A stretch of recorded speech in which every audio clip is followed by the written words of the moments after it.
তো বন্ধুগণ আমি দেশে চলে যাচ্ছি, তো ভাবলাম যে আজকে কি রান্না করা যায়। তো দেখুন আমার ওই ডাল চাল যা আসলে আর কি সব পেঁয়াজ আলু টালু সব মিশিয়ে একসাথে খিচুড়ি বানাই ফেলে আর কি বলেন।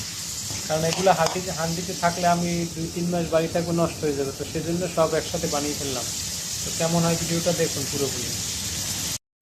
তো বন্ধুগণ এই পর্যায়ে আমার পেঁয়াজটা কিন্তু হালকা ফ্রাই হয়ে গেছে। তো এখন আমি চাউল ডাল দিয়ে দেবো, এটি ফ্রাই করে নেবো সুন্দর করে।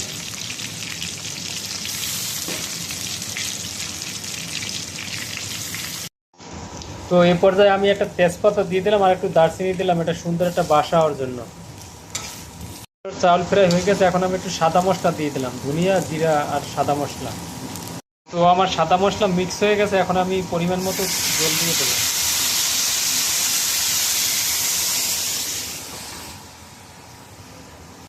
তো আমি আমার সাদা মশলা মিক্স করার পরে এখন আমি পরিমাণ মতো জল দিয়ে দিলাম।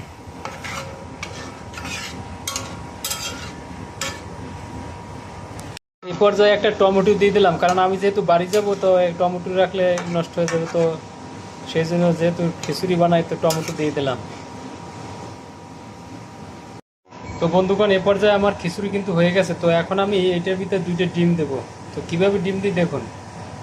তো বন্ধুগণ এ পর্যায়ে আমি কিন্তু 2টা ডিম দিয়ে দিলাম। এখন এই ডিম 2টা সেদ্ধ হওয়া পর্যন্ত আমি এটাকে ডিম করে রাখবো।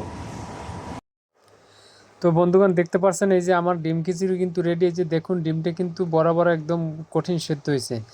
আর এরপর এটা কিন্তু খেতেও অনেক স্বাদ হবে। আমি এর আগেও খাইছি, তো আপনারা ট্রাই করে দেখবেন। তো ভিডিওটা ভালো লাগলে অবশ্যই লাইক কমেন্ট শেয়ার করবেন। সবাই ভালো থাকবেন, আল্লাহ হাফেজ।